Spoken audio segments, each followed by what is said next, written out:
Hey guys, look at that perfectly clear see-through lens. Well, just a few hours before, it was in a horrible condition. So my instrument cluster lens on 2013 Camry SE is all blurred with some sort of spray residue. Visually, it looks very similar to shower glass with soap scum and water spots. My son borrowed this car for a few weeks and got returned this way, and he's unsure what got sprayed there. I tried to clean it with Windex, water, alcohol, acetone, and even shower cleaner, but none worked. And it became obvious that these stains have penetrated below the surface. So I tried to scrub it off using regular car body scratch remover compound, and it actually made it worse. Well, that's the background story. Let's now fast forward to the resolution. To be frank, I'm not sure if the car's gonna like me removing the instrument cluster, and I'm not sure if it's gonna affect the odometer.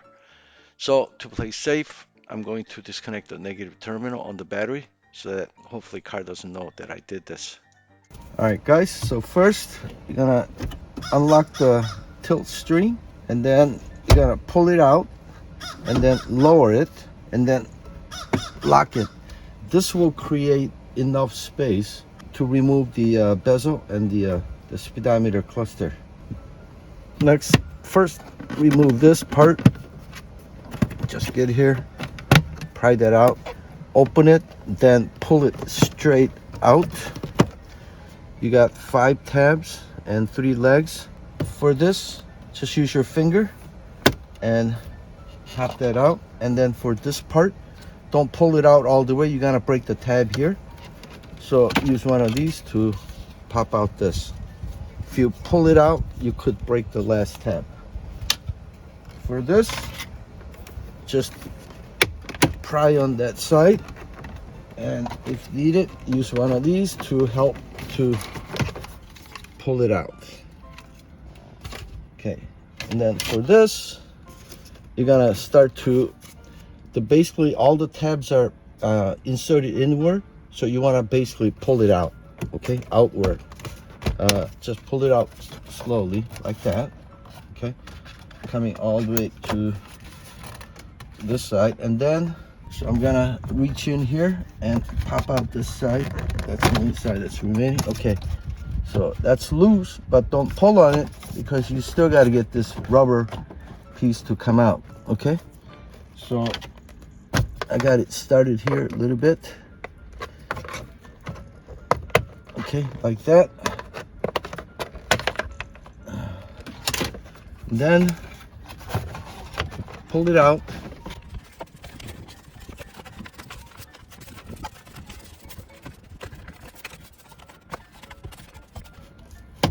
Okay, like that. Okay, so you're gonna basically pull it out and turn this way, and then this, just go over here, press on this part here. Okay, and then pull it out. All these tabs, notice that they're all pushed in. So ideal is you just want to pull it out straight. Now remove 4 Phillips head screws on each of the 4 corners on the instrument cluster. For the top 2 screws, I had to use a screwdriver with a long extension. Now gently pull the instrument cluster out from the bottom side first, but be careful not to yank on it too far out as there are wire connectors on the back side.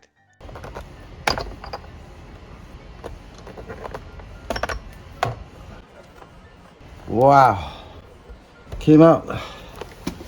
So for this clips, you just push down on the wire side, and then while pulling it out, the lens is held on by 8 tabs, and to remove them, push up on it to take it out of the locking mechanism. Initially, I was being very careful not to break any tabs, but to my surprise, it didn't take much force to push out all the tabs, and they came off rather easily. But do this slowly because if you break any tabs, the lens is likely going to rattle when you drive the car. Also, I called 4 different local Toyota dealers just in case I couldn't repair it and have to place it. They quoted me between 45 to 50 bucks just for the lens, but due to the supply chain delay, they couldn't even promise when they could get the parts in.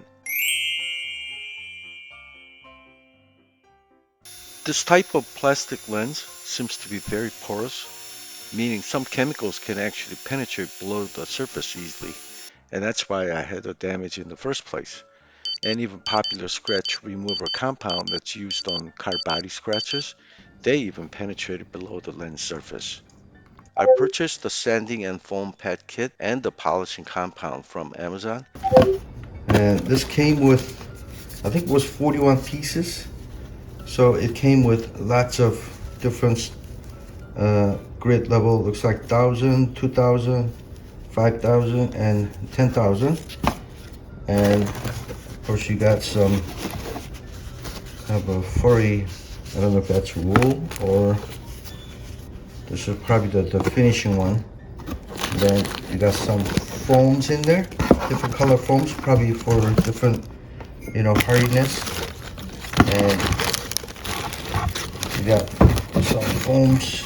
You got, this is very rough, kind of like a scouring pad. This does work. Use this, the one with the Maguire's plastics. It says apply a small amount of product to a foam applicator or terry cloth towel. And this is, they're talking about the headlights. It says do one headlight at a time, rub thoroughly, and then wipe off residue with clean microfiber towel or terry cloth towel before it dries. So right here it says also safe on other clear plastic items such as plexiglass, brake lights, plastic convertible windows, motorcycle, blah blah blah. So this is good. This doesn't stain like the other regular the car body buffing compound.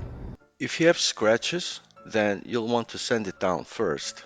If you don't have much scratches, then you can skip to the final buffing step. Note that this lens is very soft plastic and it scratches rather easily. So start with 5,000 grit sandpaper and finish with 10,000 sandpaper and continuously wet the surface as you apply only light pressure when sanding. And don't be surprised if the sanded surface at the end looks a bit hazy even after the 10,000 sandpaper. This is quite normal as some fine abrasion is necessary to remove the scratches. After you're done sanding, you want to use a foam pad and Maguire's plastics compound to give the surface final finished buffing. This compound is safe for plastic surface like this lens, so I highly recommend it. Also, you can do the sanding by hand, but it'll definitely save you time if you use a power drill in the final buffing step with a foam pad, as it takes quite some time to buff out all the fine scratches that makes the lens look hazy after the sanding. I had to repeat the last buffing and polishing step probably more than 7 times to get the entire surface to near original see-through clarity. Between each steps, I washed the surface cleanly to locate any missed spots. To be frank,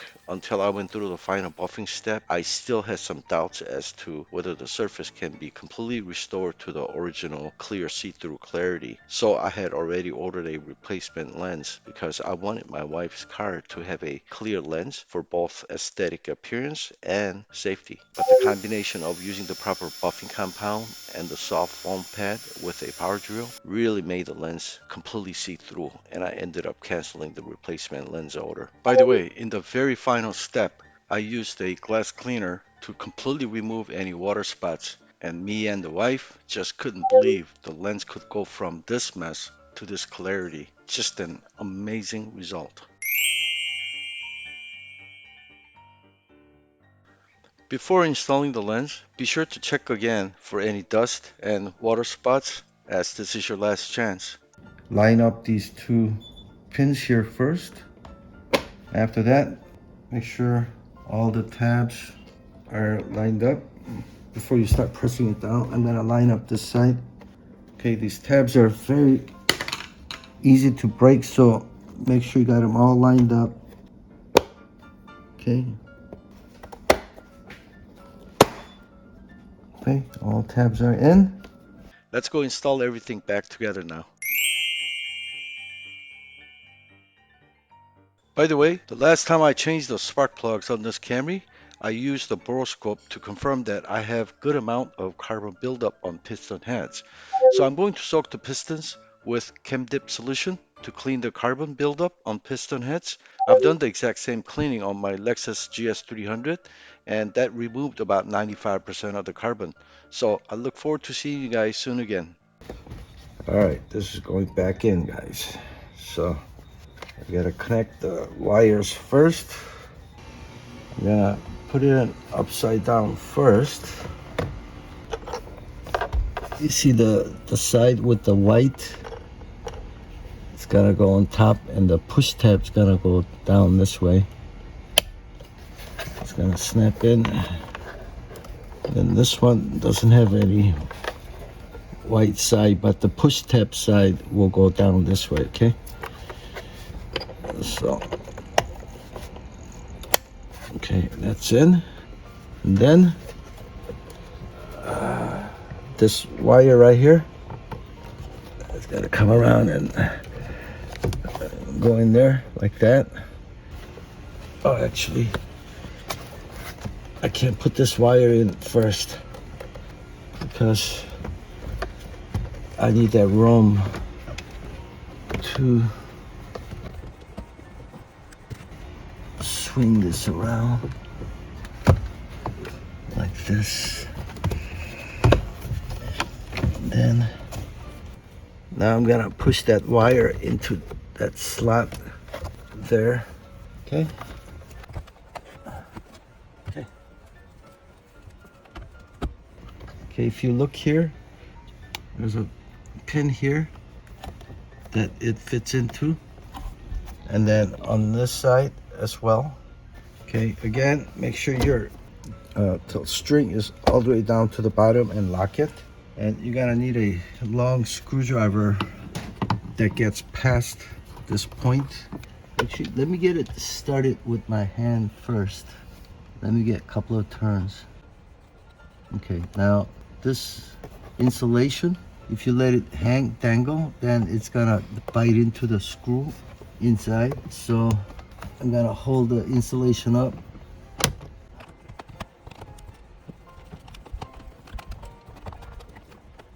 Okay, that's mostly in there. I don't want to super tighten it until I get the other screw in, just to make sure it lines up okay. So you get the idea. Just snugly tighten all 4 screws. Do not over tighten them as the plastic tabs could easily break. It's hard to get it in this way. Okay, there's just not enough room. So I had to go from this side and then get this in like this and then swing it around. And take your time because you got a lot of plastic tabs. You see how it came in? And then when you take it out, you do the same thing. From here, you rotate it this way, okay? And if you rotate it, then you can get it out like that. Okay, so you want to go in. Pay attention to the rubber down here. Okay, that's dangling. That's going to get in the way. So rotate it like that. This rubber side, you see the tabs has to point downward, okay? Like that. You want the tabs to be visible. Don't let it flip to the other side because you got to be able to, snap that in. You see these 3 holes? That has to line up with these 3 things here, okay? That 3 things has to line up to those 3 holes, okay? Okay, before I do it, you see the holes here? I'm gonna take the tabs from this rubber and then put it in there. Okay, I'm gonna bring that around. Okay, this side lined up. See this side.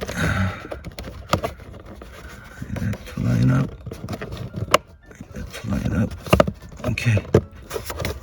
All right, so that's pushed in. So now I gotta plug this in. Okay, you heard the snap? Okay, so now just work at it slowly, guys. This is not difficult. The key is just getting it, snapping it into the right slot.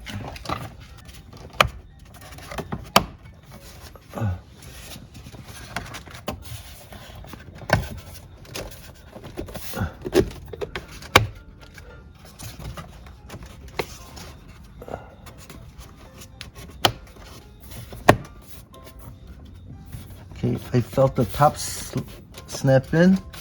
I felt the sides snap in. I think it looks good. Make sure you got a nice fit along here. After that, okay, make a note of 4 holes and make a note of 4 tabs here. So it's gonna go in this way. And okay, next one is this. You can see, yeah, 1, 2, 3. Line those up. And then snap that in. And then lastly, okay, so we gotta align the legs first, and that should align the tabs. Now it's all put in. Okay, let's get the battery reconnected. Battery is connected. All right, so I went and got the car keys. So far, that's how it looks. Wow, amazing. That turned out super great. Great. Everything is still working. Hopefully this video was helpful. Please like and subscribe, and I'll see you guys next time.